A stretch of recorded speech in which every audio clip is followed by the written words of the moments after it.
Los Angeles, 2010. There's a man at a restaurant, maybe a birthday party or some kind of family gathering, basically just a guy having dinner with people he knows, probably laughing at something, maybe picking up a slice of pizza. Nothing about him stands out. He's in his late 50s, heavy-set, glasses, the kind of man you'd see at 100 different tables in 100 different restaurants and never think twice about. But there are two other men in that restaurant who are thinking about him very, very hard. They're not sitting at his table. They're working, maybe bussing tables, probably moving around the room looking busy, basically doing everything a waiter or a busboy does, except for one thing. They're not actually waiters. They're LAPD detectives.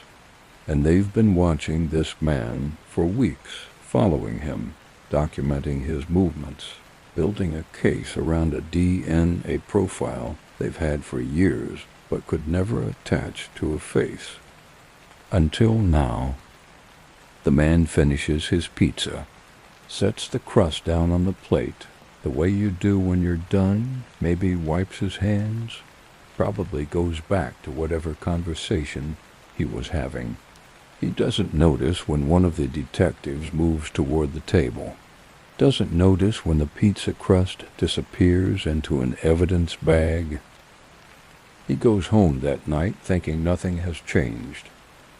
But in a lab somewhere across the city, that pizza crust is about to confirm what investigators have suspected for months, that the man who just had dinner with his family, who fixes cars in his front yard and waves to his neighbors, has been doing something else in South Los Angeles for over 2 decades. Something that left 10 women dead. But how did we get here? You have to go back, way back. Before we begin, you up? Good? Forget the noise outside for a second. Leave the cars, the sirens, and the stress at the door. Tonight, these stories will unfold slowly and respectfully, accompanied by gentle rain and subtle atmospheric visuals to create a calm space. Before we go any further, drop a comment and tell me what city you're in and what time it is there, and hit subscribe so we can stick together in the dark. We tell these dark stories not for entertainment or spectacle, and without any dramatization. We share them as a poignant reminder of the real people and real lives that were lost, and perhaps to help us recognize the warning signs that could prevent similar tragedies. For the best experience, lower your volume just a bit, enough to let the rain gently carry you off to sleep. Lights off? Okay, good. Take a breath, a real one. Let's go back, way back. To understand how a man spends 22 years killing women in the same neighborhood where he grew up, where he raised his kids, where his neighbors knew his name and waved to him from across the street, you have to start with the neighborhood itself. Because South Central Los Angeles in the 1980s was a place that had its own rules about who mattered and who didn't. Basically a community that had been abandoned by enough systems, often enough that when women started disappearing, when bodies started turning up in alleys, the response from the city was slow, measured, not quite what it would have been somewhere else. Lonnie David Franklin, Jr. was born on August 30th, 1952, and grew up in South Central, basically the same streets where he'd eventually spend decades doing what he did. He was one of those guys who never really left, never moved away or reinvented himself somewhere new. He stayed, married, had 2 kids, built a life that looked from the outside like exactly what it was supposed to look like.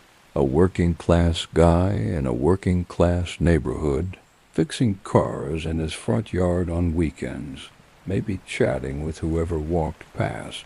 Probably the kind of neighbor who'd help you jumpstart your battery or loan you a tool. Neighbors described him as friendly, quiet, a good neighbor. That phrase comes up so often in this case that it starts to feel like its own kind of horror. But before he was anybody's good neighbor, before he was a father and a sanitation worker and a fixture on West 81st Street, Lonnie Franklin was in the Army, stationed in Stuttgart, West Germany, probably in his early 20s, maybe 1974 or so. And in April of that year, he and 2 other soldiers stopped to offer a 17-year-old girl a ride home. She accepted. They put a knife to her throat, drove her to a field, caused her irreparable harm. Franklin took photographs. Actually documented what they were doing, basically creating a record of it that would later be used against him. The same pattern, the photographs that would define everything he did for the next 30-plus years. The girl survived.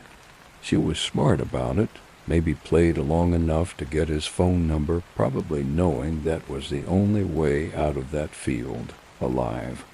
Police identified Franklin from it. He was convicted by a West German court and sentenced to 3 years and 4 months in prison. He served his time, got a dishonorable discharge from the Army, and came back to South Central.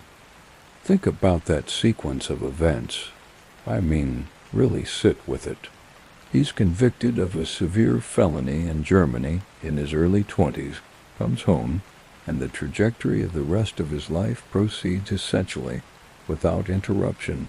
He finds work. He gets married. He has children. He becomes a sanitation worker for the city of Los Angeles, one of the steadiest, most reliable jobs you can get. Basically, a city job with benefits and a pension and a schedule that puts you on the street before dawn. He works in the LAPD garage at some point, too, maybe as an attendant, probably just another unremarkable guy in a uniform. Nobody connected any of this to what happened in Germany, or if they did, nobody acted on it. By the early 1980s, Lonnie Franklin was in his 30s, living on West 81st Street with his family, and South Central was being consumed by the crack cocaine epidemic. I don't know if there's a way to fully describe what that was like from the outside, the way an entire community got hollowed out in just a few years, the way addiction restructured everything, the way it made certain people almost invisible to the systems that were supposed to protect them. Crime spiked. The murder rate climbed.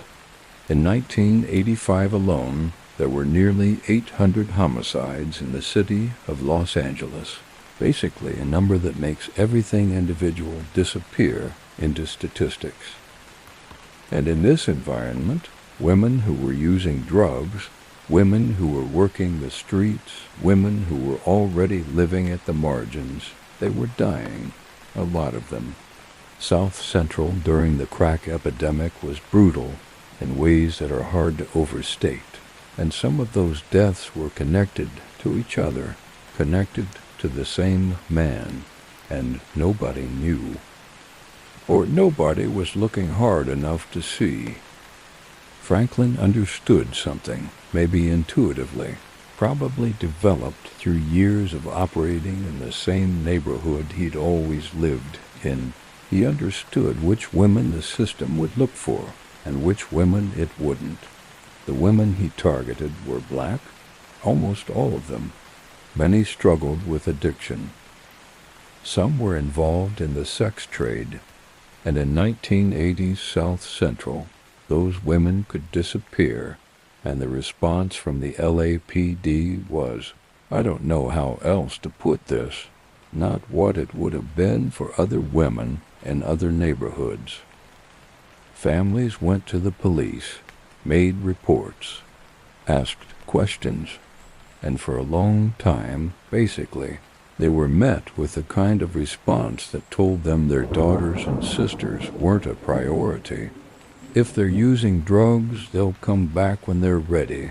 That same phrase, that same dismissal, showing up in this case the way it showed up in Anthony Sawell's case in Cleveland.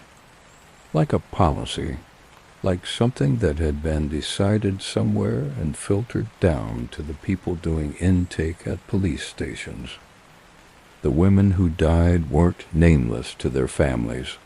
They were loved, they were missed, and their families, many of them, knew something was very wrong and couldn't get anyone to take it seriously.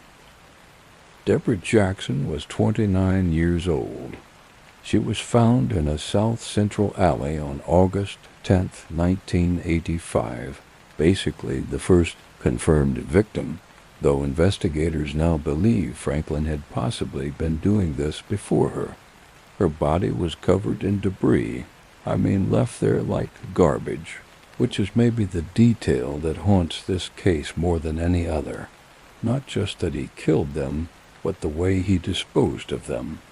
Like they were nothing. Henrietta Wright was 34. Barbara Ware was 23. Mary Lowe was 26. Latrica Jefferson was 22. Alicia Alexander was 18 years old. Between 1985 and 1988, at least 7 women, maybe more, probably more, were killed and left in alleys and dumpsters in South Los Angeles. Investigators eventually connected most of these cases through ballistics. The same .25 caliber handgun appearing at crime scene after crime scene. There was a pattern. There was clearly a single person responsible, and the LAPD, by some accounts, knew more than they were letting on, knew there was a serial killer operating in South Central, had a vehicle description at some point, had evidence that pointed toward a consistent perpetrator. But the women in this neighborhood were not warned. Not in any systematic way, not with the kind of urgency that might have changed behavior and saved lives. There was a coalition, the Black Coalition Fighting Back Serial Murders, formed specifically because the community felt the police weren't doing enough. Basically neighbors and activists and family members trying to do the work the city wasn't doing. They put out flyers. They held community meetings. They tried to tell women to be careful, to not accept rides from strangers. And then, in 1988, the killings appeared to stop. The last confirmed victim from that first period was Alicia Alexander in September 1988, and then nothing, or at least nothing that could be linked to the same perpetrator. For years, a decade, more than a decade. The cases went cold, maybe because everyone assumed the killer had died or been in prison for something else or just stopped. Probably because cases that haven't been solved in years tend to get put in boxes and stacked on shelves. The nickname Grim Sleeper came later, coined by a reporter named Christine Pelisek at the L.A. Weekly when the killings seemed to resume in 2002. The idea being that the killer had gone dormant for 14 years and then woken up. But investigators who worked this case closely, the detectives who spent years on it, they don't really believe he ever stopped. They think the gap in confirmed cases doesn't mean there was a gap in crimes. They think there were more victims, maybe many more, and that the evidence just wasn't there to prove it, or that the cases were never connected, or that some of those women were found and nobody knew to link them to the same man. "I don't think he stopped killing," one detective said. And when police eventually searched Lonnie Franklin's house, when they finally got through that door on West 81st Street and started going through his things, what they found made that theory feel very solid. More than 1,000 photographs, hundreds of hours of video, women, mostly black, many appearing to be unconscious or unaware they were being filmed, some apparently posing, some clearly not, spanning decades, dating back 30 years. A whole archive, 1,000 photographs of women that Lonnie Franklin had encountered, probably over the entire period of his adult life. Basically a record he'd been keeping since before the murders started. Some of those women were his confirmed victims. Some of them were identified as women who'd gone missing and were never found. And some of them, a lot of them, nobody could identify at all. The LAPD released 180 of the photos publicly, basically asking anyone who recognized these women to come forward, to confirm they were okay, to help police figure out which of them might be additional victims. Some of those women have never been identified. As of right now, some of them are still unknown. And Lonnie Franklin, this whole time, through the 1980s killings and the apparent dormancy, and the 2000s killings and the years, investigators were building their case, was right there on West 81st Street, fixing cars, waving to neighbors, going to birthday parties where he ordered pizza, hiding in the most ordinary place possible. Which is maybe the most disturbing thing about this case, probably the detail that keeps investigators and journalists and anyone who spent time with this story up at night. Not that he was monstrous, but that he was so completely, convincingly, mundanely normal. The kind of normal that makes you wonder how many people like him are out there, and how many neighborhoods doing what he did while their neighbors wave from across the street and think, good guy, friendly, helps out with cars. Let me tell you about the women, because that's what gets lost in a case like this, maybe inevitably, probably because the story of how he was caught is so technically interesting, and the story of the gap and the nickname is so compelling that the actual people can get swallowed by the investigation, and I don't want that to happen here. So before we get into the DNA and the familial search and the pizza crust, I want to spend some time on who these women were.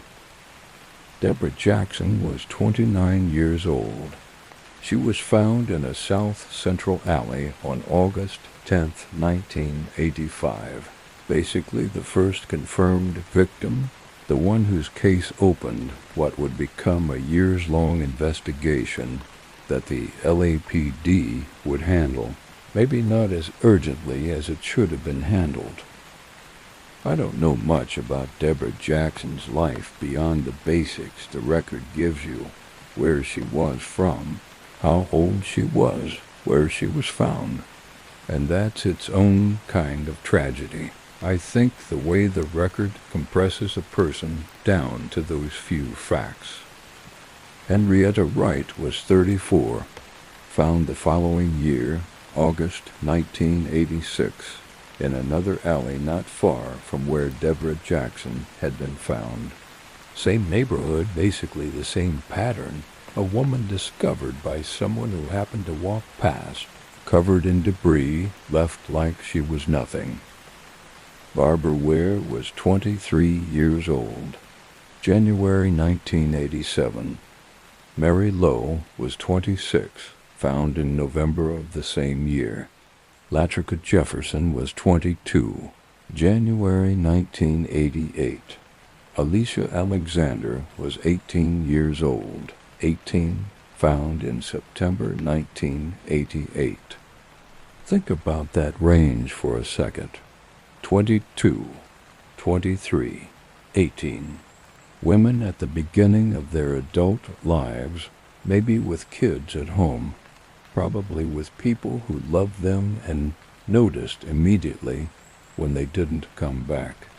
Their families went to the police, made reports, asked questions, and the response they got was, by most accounts, inadequate.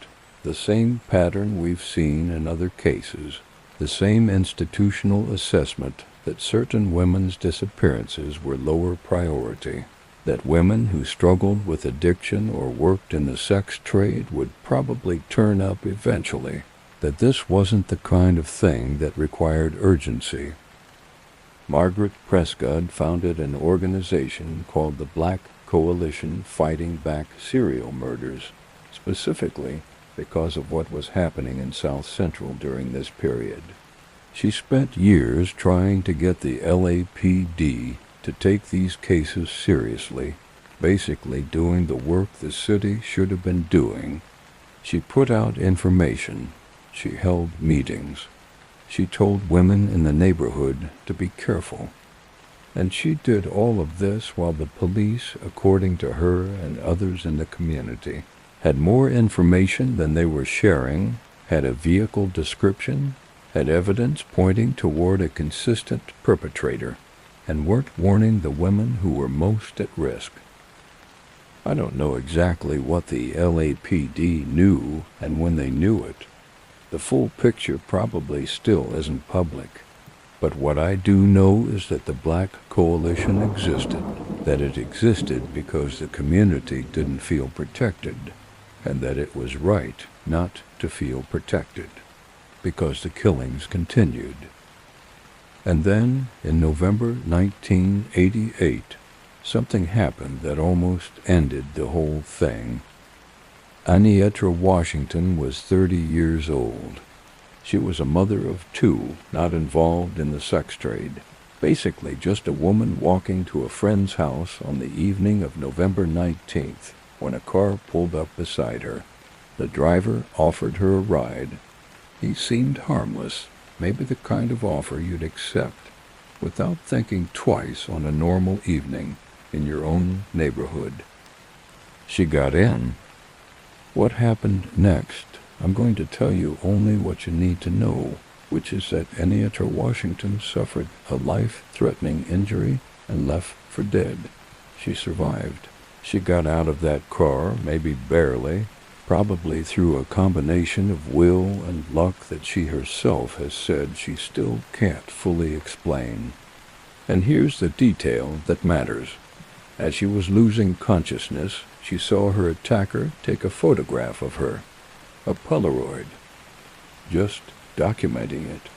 The same thing he'd done in Germany 15 years earlier, the same compulsion to photograph, to possess the image of what he'd done. Anietra Washington survived. She went to the police. She gave a description of the man who'd attacked her, the car he drove, everything she could remember. And investigators took it seriously. I mean, they did follow up, probably because she was alive and could testify, maybe because her case had slightly different features than the earlier murders. But they couldn't find him. The description helped build a picture. The investigators working these cases knew they were looking for a specific man, probably in his 30s, driving a certain kind of car, operating in a specific part of South Central. But knowing the general shape of someone and identifying them specifically are very different things. And in 1988, without DNA and without a name, they were stopped. And then the killings appeared to stop. 1988 to 2002. 14 years of nothing linked to the same perpetrator. The cases went cold. Other crimes came through, other cases demanded attention, And the Grim Sleeper, a nickname that didn't even exist yet, became a stack of cold case files in a cabinet somewhere. But here's what investigators now believe, probably based on everything they found in Franklin's house after his arrest. He never actually stopped. The 14-year gap in confirmed cases almost certainly wasn't a gap in crimes. It was a gap in connections, meaning there were probably victims during those years whose cases were never linked to Franklin. Maybe because the evidence degraded, probably because the pattern wasn't recognized, possibly because some of those women were never reported missing at all. One detective put it plainly. I don't think he stopped killing. When the killings that could be connected to the same DNA profile resumed in 2002, investigators started building the case differently. Technology had changed. DNA databases had grown. And now there was a thread to pull. Princess Bertha Mew was 15 years old. 15. She was found in March 2002, strangled, and the circumstances connected her case to the earlier murders through DNA evidence. Her sister Samara Herard would later say, standing outside the courthouse after Franklin's conviction, she didn't get a chance to live her life. Samara remembered Princess as one of the sweetest, gentlest souls she'd ever known. She wanted people to remember her sister as who she was before she encountered Lonnie Franklin, not as a victim, but as a person. Valerie McCorvey was 36. Janisha Peters was 25, found on New Year's Day 2007. She was the last confirmed victim, and the crucial evidence connecting him to the case was later found in Franklin's home. The investigation that led to Franklin's arrest is honestly one of the more remarkable pieces of detective work in recent California history. Not because it was fast, it wasn't. It took decades, but because of how it finally broke. By the late 2000s, investigators had solid DNA profiles from multiple crime scenes. They'd run those profiles against every database available and come up empty, meaning Lonnie. Franklin had never provided a DNA sample to any law enforcement database, probably because his prior conviction had been in Germany, not the United States. He'd come home, gotten a job with the city, and his DNA had never been collected here. But in 2008, his son Christopher was convicted of a felony weapons charge in California, and California collected Christopher's DNA, as they do with felony convictions, and entered it into the state database. And here's where the science got interesting. I mean, genuinely interesting in a way that changed how DNA evidence works in American law enforcement. Investigators asked the California Department of Justice to run a familial search. Basically, instead of looking for an exact DNA match, look for DNA that's similar enough to suggest a close biological relationship. The idea being that if the killer's son or brother or father was in the database, you'd get a partial match that pointed you toward the family. The first search in 2008 came back negative, but a second search in 2010, after Christopher Franklin had been convicted and his DNA had been added to the database, came back with something, a partial match, close enough to suggest that whoever committed these murders was closely related to this young man, who'd been convicted on a weapons charge. Christopher was too young to have committed the murders from the 1980s, but his father wasn't. Investigators started looking at Lonnie David Franklin, Jr.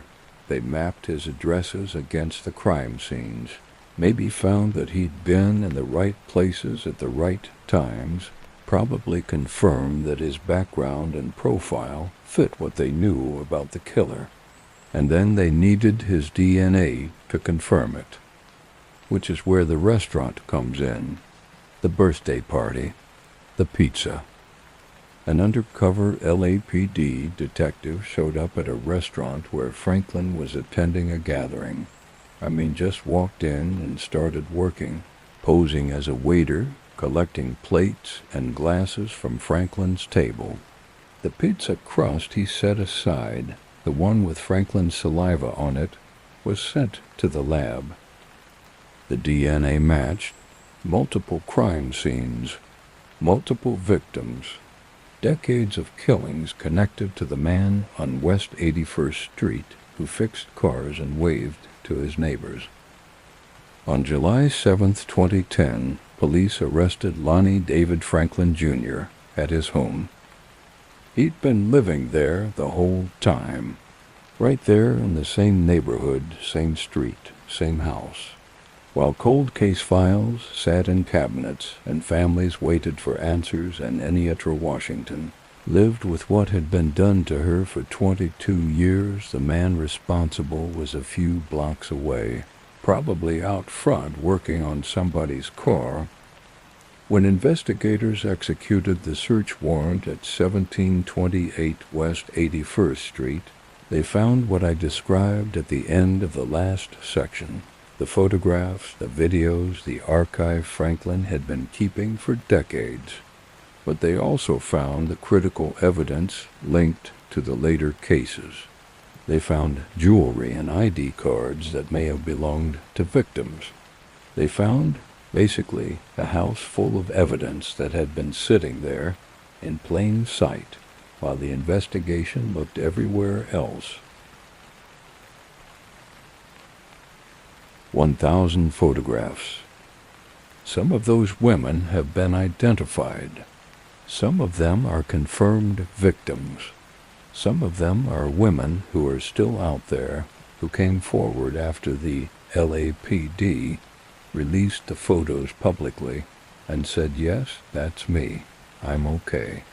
And some of them still, years later, are nobody that anyone has been able to identify.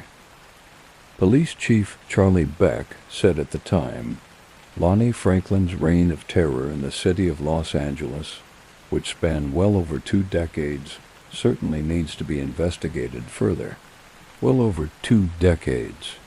And he'd been right there the whole time. What comes next?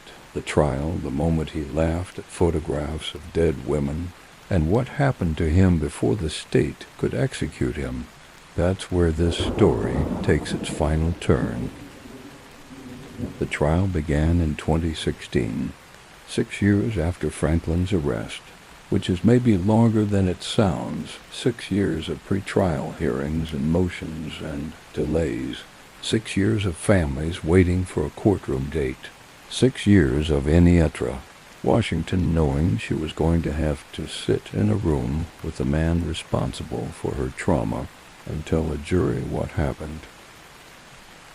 Those 6 years were their own kind of burden, probably. The families of the 10 confirmed victims had already waited years, some of them decades, just to get an arrest. And then the arrest happened and the trial was still years away. Basically, the legal system moving at the pace it moves while the people most affected by it just had to keep going. Keep showing up to pre-trial hearings, keep being reminded that the process wasn't done. Porter Alexander, whose daughter was one of the victims, came to the courthouse for nearly every proceeding across those 6 years. Every pre-trial hearing, basically, every time the case appeared on a docket somewhere, he was there. I don't know what keeps a person going through that, probably love, probably the sense that his presence there was something he owed his daughter. But he came. For 6 years he came. Franklin sat at the defense table throughout the proceedings and basically said nothing. His attorney, Seymour Amster, argued that the DNA evidence was contaminated, that the forensic science was flawed, that more than 20 DNA tests had excluded his client. He pointed out that some of the victims had DNA from more than one man on their bodies, maybe trying to suggest another perpetrator, probably hoping to create enough reasonable doubt to save Franklin from death row. The prosecution's response was 3 months of testimony, 61 witnesses, ballistics evidence linking the same .25 caliber firearm to crime scene after crime scene, DNA evidence connecting Franklin to multiple victims, and the photographs, those photographs from his house, the ones showing women who were conscious and unconscious, some of whom turned out to be his victims, some of whom had never been identified. Deputy District Attorney Beth Silverman spent 3 months in that courtroom building the case. I mean, really constructing it piece by piece. Probably the most detailed and painstaking prosecution the case could have gotten. She told the jury in closing arguments. He did it over and over and over and over and over and over and over again. None of them deserved to be brutally murdered and dumped like trash. But the moment that probably mattered most, the moment that the jury and the families and everyone in that courtroom will carry with them, didn't come from Silverman. It came from a police interrogation video that was played during the trial. In the video, detectives are showing Franklin photographs of the victims, his victims, women whose lives ended in South Central alleys, women whose families spent years not knowing what had happened. And Franklin, sitting across from the detectives, looks at the photographs and laughs, calls one victim fat, calls another butt ugly, just sits there and laughs at photographs of dead women while detectives watch him. Silverman played that tape for the jury. She pointed at Franklin and said, "They're staring up at him, and he's laughing in their faces." He didn't testify, didn't put on any witnesses, didn't say a word in his own defense throughout the entire trial, except for one moment, a brief exchange with the sister of one victim, Vivian Williams, during which he apparently mouthed the words, "I've never seen you before in my life," which, given everything, is maybe the most chilling thing he could have said. Anietra Washington was 60 years old when she testified.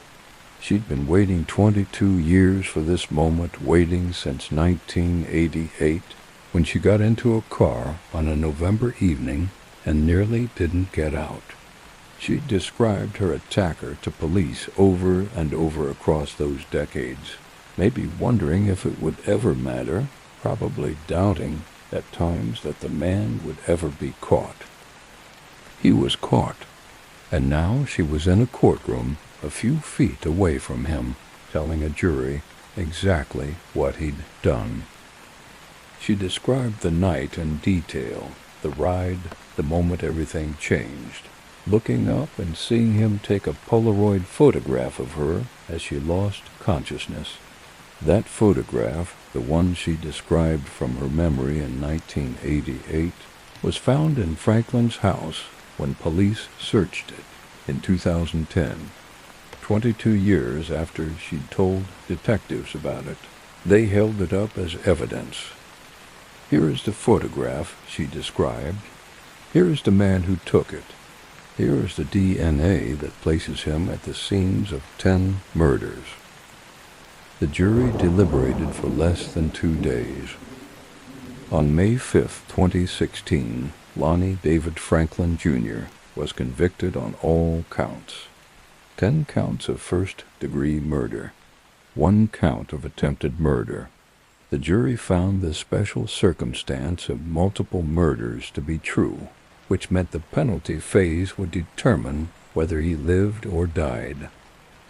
It didn't take long. On August 10th, 2016, exactly 31 years after the body of his first confirmed victim, Deborah Jackson, was found in that South Central alley, Lonnie Franklin was sentenced to death. Outside the courthouse, Samara Herard, the sister of 15-year-old Princess Bertha Mew, said what she wanted to say. She wasn't interested in talking about Franklin. She wanted to talk about her sister. I want to remember the sweet little girl who had her whole life in front of her, she said. She didn't get a chance to live her life. Princess was 15. She'd had her whole life in front of her.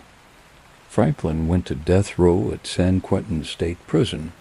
California has a death penalty, as you probably know, but uses it extremely rarely, maybe more rarely than almost any other state that maintains it.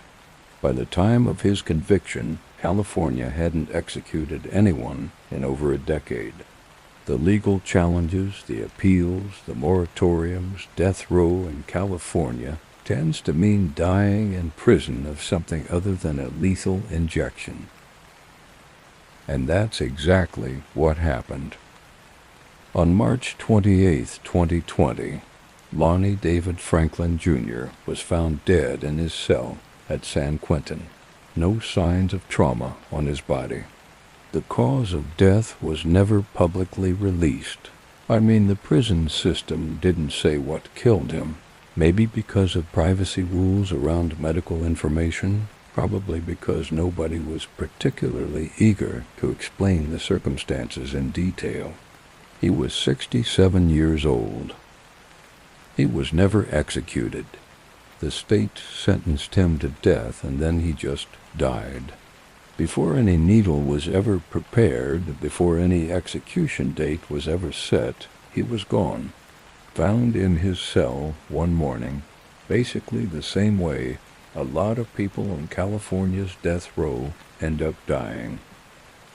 And here's the thing about that. I mean, the thing I keep coming back to. The families of his victims had waited years for his arrest, years for the trial, years on death row waiting for an execution that kept getting pushed back into the indefinite future. And then he died of whatever he died of in a prison cell. And the official cause was never announced. And that was it. That was the end of Lonnie Franklin's story. I don't know if there's a version of justice that feels complete in a case like this one. Maybe there isn't. 10 women confirmed, probably more. A 14-year gap that most investigators don't believe was actually a gap. A house full of photographs of women nobody has been able to identify. He took his secrets with him. There are still women in those photographs whose names nobody knows. After Franklin's arrest, the LAPD released 180 of them publicly. Photos and video stills found in his possession, released specifically because police weren't sure whether these women were victims or simply people Franklin had photographed over the years, and they wanted the public's help figuring out which was which. Some of the women came forward themselves and confirmed they were okay. Some were identified through family members or friends. Some were identified as victims whose cases hadn't previously been connected to Franklin. And some still, years later, are nobody that any investigation has been able to name. Think about that for a second. A man keeps 1,000 photographs. Some of them are of women who are alive and fine. Some of them are of women who died at his hands. And for some of them, we don't know which category they're in. We don't know if those faces belong to women who are alive somewhere, who saw the news coverage and chose not to come forward for reasons of their own, or to women who are dead and have simply never been found. That uncertainty doesn't go away when someone gets convicted. It doesn't go away when someone dies in prison. The photographs exist, the faces exist, and somewhere out there maybe there are families who don't know that their daughter or sister or friend is in those photographs, who have been wondering for 20 or 30 years where she went. The Black Coalition Fighting Back Serial Murders, the organization that Margaret Prescott founded because the police weren't doing enough, continued its work long after Franklin's conviction, long after his death, because the work isn't done just because one man is gone. There are still cold cases in South Central, still women who went missing during those years and were never found, still families who deserve answers that Franklin never gave and that the investigation, however thorough, couldn't produce. Please stop referring to these victims with degrading labels, Prescott said at that press conference in 2010, when she famously took the microphone from the police chief. They were women. They were mothers. They were loved by their families and their communities. They were women. That's what this case is, underneath everything. Not a story about a clever DNA investigation or a familial search breakthrough or a pizza crust in an evidence bag, though all of those things are part of it.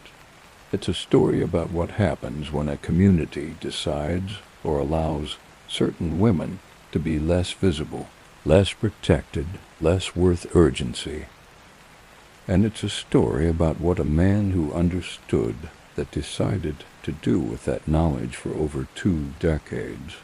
Henrietta Wright was 34. Barbara Ware was 23. Mary Lowe was 26. Latrica Jefferson was 22.